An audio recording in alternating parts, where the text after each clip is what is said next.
Footsteps. This is long, so I apologize for that. I've never had to tell this story with enough detail to actually explain it all the way, but it is true, and it happened when I was about 6 years old.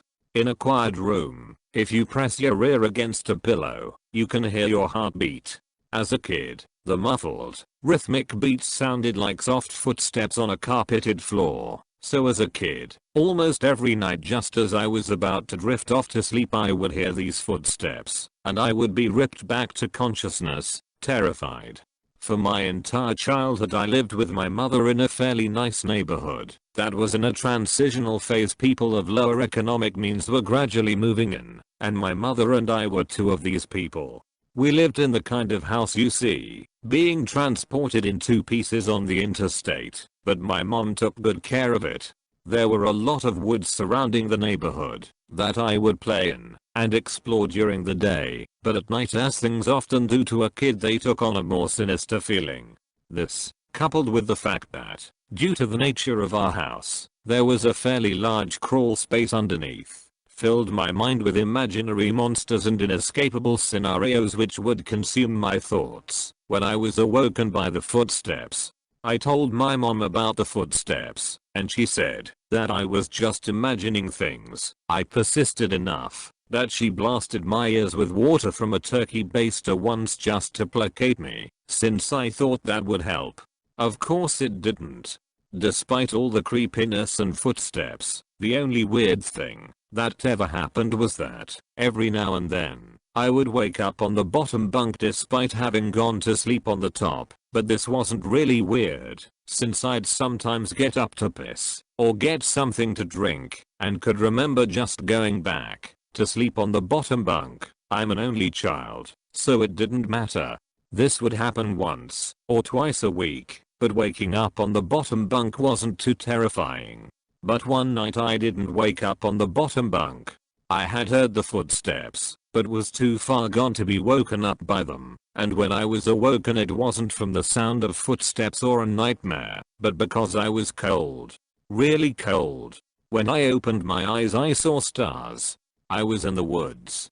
I sat up immediately and tried to figure out what was going on. I thought I was dreaming, but that didn't seem right, though neither did me being in the woods. There was a deflated pool float right in front of me, one of those ones shaped like a shark. This only added to the surreal feeling, but after a while it seemed like I just wasn't going to wake up, because I wasn't asleep. I stood up to orient myself, but I didn't recognize these woods. I played in the woods by my house all the time, so I knew them really well, but if these weren't the same woods, then how could I get out? I took a step and felt a shooting pain in my foot, which knocked me back to where I had just been laying. I had stepped on a thorn. By the light of the moon I could see that they were everywhere. I looked at my other foot, but it was fine, and as a matter of fact, so was the rest of me. I didn't have another scratch on me, and I wasn't even that dirty. I cried for a little bit, and then stood back up.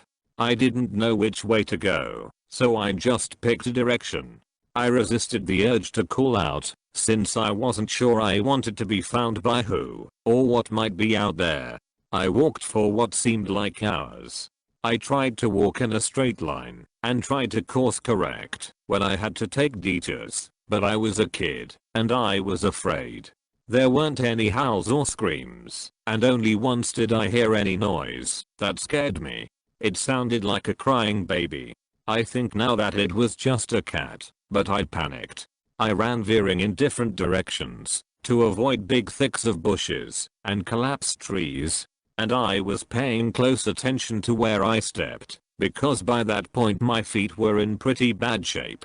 I paid too much attention to where I was stepping, and not enough to where those steps were leading, because not long after hearing the cry I saw something that filled me with a kind of despair I haven't experienced since.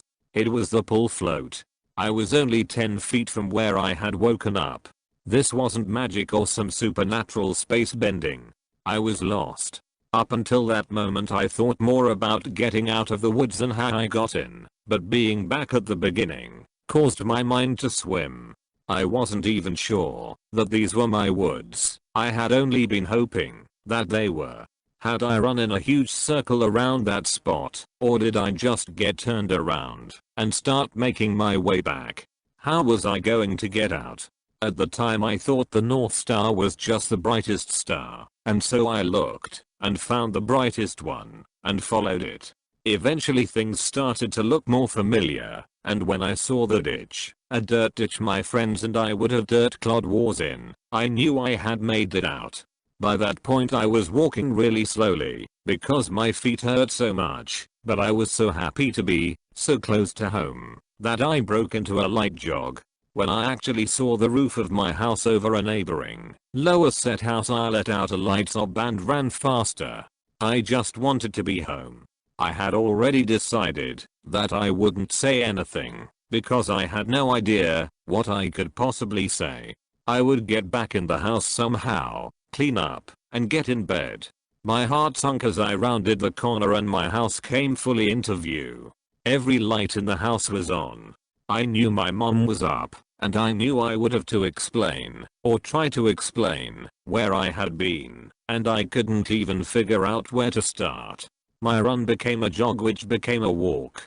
I saw her silhouette through the blinds, and although I was worried about how to explain things to her, that didn't matter to me at that point. I walked up the couple of steps to the porch, and put my hand on the doorknob and turned. Right before I pushed it open, two arms wrapped around me, and pulled me back. I screamed as loud as I could, "Mom! Help me! Please! Mom!" The feeling of being so close to being safe, and then being physically pulled away from it filled me with the kind of dread that is, even after all these years, indescribable. The door I had been torn away from opened, and a flash of hope shot through my heart. But it wasn't my mom. It was a man, and he was enormous. I thrashed around, and kicked at the shins of the person holding me, while also trying to get away from the person who had just come out of my house. I was scared, but I was furious. Let me go. Where is she? Where's my mom? What did you do to her? As my throat stung from screaming, and I was drawing in another breath, I became aware of a sound that had been present for longer than I had perceived it. "Honey, please calm down. I've got you." It sounded like my mom. The arms loosened and set me down, and as the man approaching me blocked out the porch light with his head, I noticed his clothes. He was a cop. I turned to face the voice behind me and saw that it really was my mom. Everything was okay. I began to cry, and the three of us went inside. "I'm so glad you're home, sweetie. I was worried I'd never see you again." By that point she was crying too. "I'm sorry, I don't know what happened. I just wanted to come home. I'm sorry." "It's okay, just don't ever do that again." "I'm not sure me or my shins could take it."